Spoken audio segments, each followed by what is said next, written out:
ಉತ್ತರ ಕನ್ನಡ ಜಿಲ್ಲೆಯ ಅಂಕೋಲದ ಶಿರೂರಿನಲ್ಲಿ ನಡೀತಾ ಇರುವಂತಹ ಕಾರ್ಯಾಚರಣೆ ಸ್ಥಗಿತಗೊಳಿಸಲಾಗಿದೆ.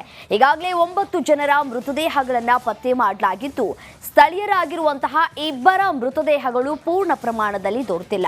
ಆದರೆ ನದಿ ನೀರಿನ ಇಳಿತದ ಕಾರಣದಿಂದಾಗಿ ಕಾರ್ಯಾಚರಣೆಗೆ ಪೂರ್ಣ ವಿರಾಮವನ್ನ ಇಡಲಾಗಿದೆ. ಆ ಕುರಿತು ಒಂದು ರಿಪೋರ್ಟ್ ಇಲ್ಲಿದೆ ನೋಡಿ.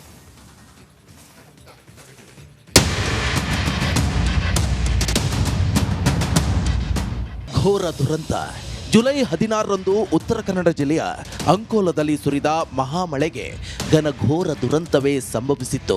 ಶಿರೂರಿನಲ್ಲಿ ಗುಡ್ಡ ಕುಸಿದು 11 ಜನ ಗಂಗಾವಳಿ ನದಿಯಲ್ಲಿ ಕೊಚ್ಚಿಕೊಂಡು ಹೋಗಿದ್ರು. ಆಪರೇಷನ್ ಗಂಗಾವಳಿ ಕಾರ್ಯಾಚರಣೆ ಸ್ಥಗಿತ. ಲೋಕೇಶ್ ನಾಯ್ಕ, ಜಗನ್ನಾಥ್ ಸುಳಿವೆ ನಿಗೂಢ. ಗುಡ್ಡ ಕುಸಿತ ನಂತರ ಶಿರೂರಿನಲ್ಲಿ ಆಪರೇಷನ್ ಗಂಗಾವಳಿ ಕೈಗೊಳ್ಳಲಾಗಿತ್ತು. ಗಂಗಾವಳಿ ನದಿಯಲ್ಲಿ ಸತತ 2.5 ತಿಂಗಳುಗಳ ಕಾಲ ಶೋಧ ನಡೆಸಲಾಯಿತು. ಆರಂಭದಲ್ಲಿ 8 ಜನರ ಮೃತದೇಹ ಸಿಕ್ಕಿತು. ಬಳಿಕ ಕೇರಳದ ಅರ್ಜುನ್ ಮೃತದೇಹ ಪತ್ತೆಯಾಗಿತ್ತು. ದುರಂತ ಅಂದ್ರೆ ಇನ್ನೂ ಕೂಡ ನಾಪತ್ತೆಯಾದ ಲೋಕೇಶ್ ನಾಯ್ಕ, ಜಗನ್ನಾಥ್ ನಾಯ್ಕರ ಸುಳಿವೆ ಪತ್ತೆಯಾಗಿಲ್ಲ.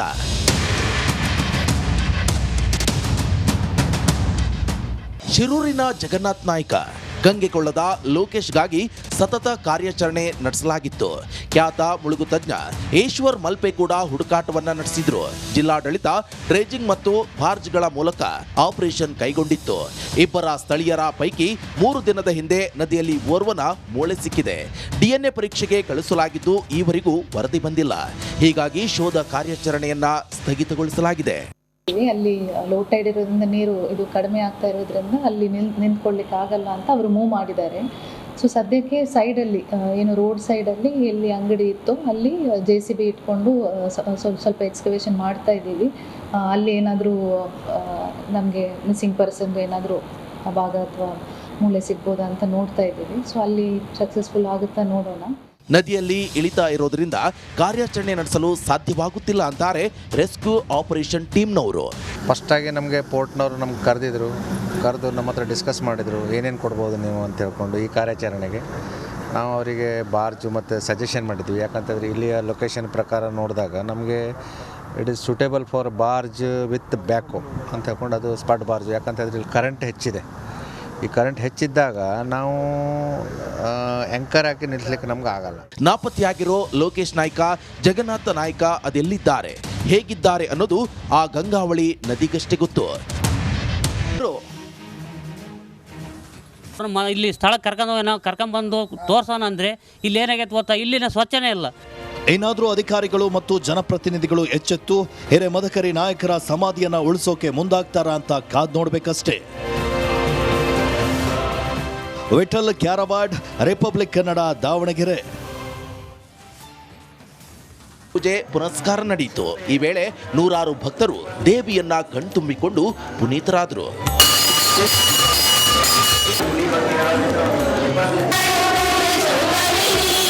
ಮೂಲ ದೇವಸ್ಥಾನವನ್ನ ಹಕ್ಲಮರಿಯಮ್ಮ ದೇವಸ್ಥಾನ ಅಂತ ಕರೆಯಲಾಗುತ್ತದೆ. ಈ ದೇಗುಲದಲ್ಲಿ ಸುಮಾರು 37 ದೇವರ ಮೂರ್ತಿಗಳನ್ನ ಪ್ರತಿಷ್ಠಾಪಿಸಲಾಗಿದೆ. ಇದಕ್ಕೆ ದೇವಿ ಪಂಚಾಯತ್ ಅಂತ ಕರೆಯಲಾಗುತ್ತೆ. ಇನ್ನು ಒಂದೇ ಗರ್ಭಗುಡಿಯಲ್ಲಿ ನವದುರ್ಗೆಯರು ಮೂರ್ತಿಗಳಿರುವಂತಹ ದೇವಸ್ಥಾನಗಳು ರಾಜ್ಯದಲ್ಲಿ ವಿರಳವಾಗಿದೆ. ಒಂದು ಮಂಗಳೂರಿನಲ್ಲಿ ಇದ್ರೆ ಇನ್ನೊಂದು ಹಾವೇರಿಯಲ್ಲೇ ಇರೋದಂತೆ. ಈ ನವದುರ್ಗ ದೇವಸ್ಥಾನ ಮೂಲ ಹಕ್ಕಲು ಮರಿಯಮ್ಮ, ಇದು ಹಾವೇರಿಯ ರೈಲ್ವೆ ಸ್ಟೇಷನ್ನ ಬಳಿ ಇದೆ. ಇಲ್ಲಿ ದುರ್ಗೆಯ 9 ಅವತಾರವನ್ನು ಕೂಡ ಒಂದೇ ಗರ್ಭಗುಡಿಯಲ್ಲಿ ಪ್ರತಿಷ್ಠಾಪನೆಯನ್ನು ಮಾಡಿದ್ದಾರೆ. ಇಲ್ಲಿ ನವರಾತ್ರಿಯನ್ನು ಬಹಳ ವಿಜೃಂಭಣೆಯಿಂದ ಆಚರಣೆ ಮಾಡ್ತಾರೆ. ಹಕ್ಕಲು ಮರಿಯಮ್ಮ ದುರ್ಗಮ್ಮ ಅಷ್ಟೇ ಇದ್ದರು. ಅವಾಗ ಬಗ್ಗಿ ಬಂದು ಒಂದೇ ನಿಂತು ಹೋಗೋಕೆ ಒಂದು ದಾರಿ ಇರಲಿಲ್ಲ. ಅಷ್ಟು ಸಣ್ಣ ಗುಡಿ ಇದ್ದು ದೇವಸ್ಥಾನ. ಒಂದು ಹಿಂದೆ ಬೇವಿನ ಮರ ಇತ್ತು, ಅದಕ್ಕೆ ಸಿಡ್ಲು ಬಡ್ದು ಅದು ಶಿಥಿಲಾವಸ್ಥೆ ಬಂದಾಗ ಇದೆಲ್ಲ 1995 ಇದು ಕಟ್ಟಲಿಕ್ಕೆ ಪ್ರಾರಂಭ ಆಯಿತು. ಅಲ್ಲಿದ್ದ ಇಲ್ಲಿವರೆಗೂ ನವದುರ್ಗೆಯರ ದೇವಸ್ಥಾನ ಅಂದ್ರೆ ಅತಿ ಪ್ರಸಿದ್ಧವಾದ ದೇವಸ್ಥಾನ ಇದು. ಇನ್ನು ಈ ದೇವಸ್ಥಾನ 1905ರಲ್ಲಿ ಸ್ಥಾಪನೆಯಾಗಿತ್ತು. 1905ರಲ್ಲಿ ಕಲ್ಲಿನ ಮೂರ್ತಿಗಳನ್ನ ಇಟ್ಟು ಪೂಜೆ ಮಾಡ್ತಿದ್ರು. ಬಳಿಕ 2009ರಲ್ಲಿ ನವದುರ್ಗೆಯರ ದೇವಸ್ಥಾನ ಸೇರಿದಂತೆ ಸುಮಾರು 38 ದೇವರ ಮೂರ್ತಿಗಳನ್ನ ಇಲ್ಲಿ ಸ್ಥಾಪಿಸಿ ಪೂಜೆ ಮಾಡ್ತಿದ್ರು. ಈ ದೇವಸ್ಥಾನಕ್ಕೆ ವರ್ಷದಿಂದ ವರ್ಷಕ್ಕೆ ಭಕ್ತರ ಸಂಖ್ಯೆ ಹೆಚ್ಚಾಗ್ತಿದೆ.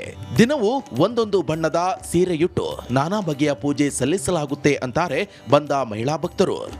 ಇವತ್ತು ಫಸ್ಟ್ ಡೇ ಶೈಲಪುತ್ರಿ ಹಳದಿ ಕಲರ್ ಇವತ್ತು. ಸೊ ಎಲ್ಲರೂ ಸಾಯಂಕಾಲ ಒಂದೇ ಥರ ಕಲರ್ ಸೀರೆ ಉಟ್ಕೊಂಡು ಬಂದು ಇಲ್ಲೇ ದೇವಿಗೆ ಪೂಜೆ ಮಾಡ್ತಾರೆ. ಎಲ್ಲ ದೇವರು ಒಂದೇ ಕಡೆ ಇರೋದ್ರಿಂದ ಇಲ್ಲೇ ಬಂದು ಎಲ್ಲರೂ ದರ್ಶನ ತಗೊಳ್ಳೋದ್ರಿಂದ ಒಳ್ಳೆಯದಾಗುತ್ತೆ. ಈ ವಿಶೇಷ ದೇವಾಲಯ ಹಾವೇರಿಯಲ್ಲಿ ಸ್ಥಾಪನೆಯಾಗಿರುವುದು ಏಲಕ್ಕಿ ನಾಡಿನ ಜನರಿಗೆ ಸೌಭಾಗ್ಯವೇ ಹೌದು. Maruti BM, republic Kannada, Haveri. Hello ನಮಸ್ತೆ, ರಿಪಬ್ಲಿಕ್ ಕನ್ನಡಗೆ ಸ್ವಾಗತ. ನಾನು ರಮ್ಯ ರಮೇಶ್. ಕಡಲ ತಡಿಯಲ್ಲಿ ದಸರಾ ಸಂಭ್ರಮ ಮನೆ ಮಾಡಿದೆ. ನವದುರ್ಗಿಯರ ಮೂರ್ತಿ ಪ್ರತಿಷ್ಠಾಪನೆ ನೋಡೋದೇ ಆನಂದ. ಈ ಅದ್ಭುತ ದೃಶ್ಯವನ್ನ ಕಣ್ತುಂಬಿಕೊಳ್ಳುವುದಕ್ಕೆ ಸಾವಿರಾರು ಭಕ್ತರು ಕೂಡ ಆಗಮಿಸ್ತಾ ಇದ್ದಾರೆ. ಆ ಕುರಿತ ಒಂದು ವರದಿ ಎಲ್ಲಿದೆ ನೋಡಿ. ಕಡಲ ನಗರಿಯಲ್ಲೂ ದಸರಾ ಸಂಭ್ರಮ, ಅದ್ಭುತ ದೃಶ್ಯ ಕಣ್ತುಂಬಿಕೊಂಡ ಭಕ್ತರು. ಸಾಂಸ್ಕೃತಿಕ ನಗರಿಯಂತೆ ಕಡಲ ನಗರಿಯಲ್ಲೂ ದಸರಾ ಸಂಭ್ರಮ ಶುರುವಾಗಿದೆ. ಕುದ್ರೋಳಿ ಶ್ರೀ ಗೋಕರ್ಣನಾಥ ಕ್ಷೇತ್ರದಲ್ಲಿ ನವರಾತ್ರಿ ಮಹೋತ್ಸವ ಮಂಗಳೂರು ದಸರಾಕ್ಕೆ ನಿನ್ನೆ ವಿದ್ಯುಕ್ತ ಚಾಲನೆ ದೊರೆತಿದೆ. ಎಲ್ಲಾ ದೇವರುಗಳನ್ನು ಏಕಕಾಲಕ್ಕೆ ಪ್ರತಿಷ್ಠಾಪಿಸಲಾಗಿದ್ದು ಪೂಜೆ ಮಾಡಲಾಗುತ್ತೆ.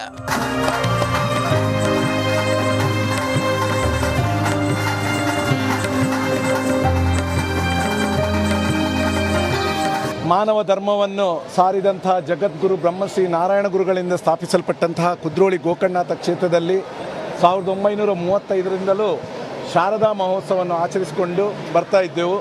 ತದನಂತರ ಶ್ರೀ ಕ್ಷೇತ್ರ ನವೀಕರಣಗೊಂಡ ನಂತರ ಮಾನ್ಯ ಶ್ರೀಮಾನ್ ಬಿ ಜನಾರ್ದನ್ ಪೂಜಾರಿ ಅವರ ಒಂದು ಮಾರ್ಗದರ್ಶನದಲ್ಲಿ ಮಂಗಳೂರು ದಸರಾವನ್ನು ನಾವು ಆಚರಿಸಿಕೊಂಡು ಬರ್ತಾ ಇದ್ದೇವೆ. ಶಾರದಾ ಮಾತೆಯೊಂದಿಗೆ ನೀವು ನೋಡ್ತಾ ಇದ್ದೀರಿ, ನವದುರ್ಗೆ, ಮಹಾಗಣಪತಿ ಹಾಗೂ ಆದಿಶಕ್ತಿಯ ಒಂದು ಪ್ರತಿಷ್ಠಾಪನೆ ಈಗಾಗಲೇ ಆಗಿದೆ. ಕುದ್ರೋಳಿ ಕ್ಷೇತ್ರದ ಅಭಿವೃದ್ಧಿಯ ರೂವಾರಿ ಕೇಂದ್ರದ ಮಾಜಿ ಸಚಿವ ಬಿ ಜನಾರ್ದನ ಪೂಜಾರಿ ಈ ಬಾರಿಯ ಮಂಗಳೂರು ದಸರಾಕ್ಕೆ ದೀಪ ಬೆಳಗಿಸುವ ಮೂಲಕ ಚಾಲನೆ ನೀಡಿದರು. ಇಡೀ ಜಗತ್ತು ಇವತ್ತು ನೋಡ್ತಾ ಇದ್ದಾರೆ ನಿಮ್ಮನ್ನು. ನಾವೇನಲ್ಲ, ಎಲ್ಲ ನೀವೇ. ಇಂತಹ ಸಂದರ್ಭ ನಿಮಗೆ ಸಿಗಲಿಕ್ಕಿಲ್ಲ. ಕಣ್ಮನ ಸೆಳೆಯುವ ದಸರಾ ದರ್ಬಾರ್ ಮಂಟಪ ಮಂಗಳೂರು ದಸರಾದ ಮತ್ತೊಂದು ವಿಶೇಷ. ಶಿಲಾ ಬಾಲಕಿಯರು ದಶಾವತಾರದ ಕಲಾಕೃತಿಗಳು ಮಂಟಪದ ಕಂಬಗಳಲ್ಲಿ ರಾರಾಜಿಸುತ್ತಿವೆ. ಪ್ರತಿನಿತ್ಯ ಧಾರ್ಮಿಕ ಸಾಂಸ್ಕೃತಿಕ ಕಾರ್ಯಕ್ರಮಗಳು ನಡೆಯಲಿವೆ. 13ರ ಸಂಜೆ ವೈಭವದ ಶೋಭಾಯಾತ್ರೆ ನಡೆಯಲಿದ್ದು 14ರ ಬೆಳಗ್ಗೆ ಕದ್ರೋಳಿ ಕೆರೆಯಲ್ಲಿ ಮೂರ್ತಿ ವಿಸರ್ಜನೆ ನಡೆಯಲಿದೆ. ಅದ್ದೂರಿ ದಸರಾ ಕಣ್ತುಂಬಿಕೊಳ್ಳಲು ಲಕ್ಷಾಂತರ ಮಂದಿ ಭಾಗವಹಿಸಲಿದ್ದಾರೆ.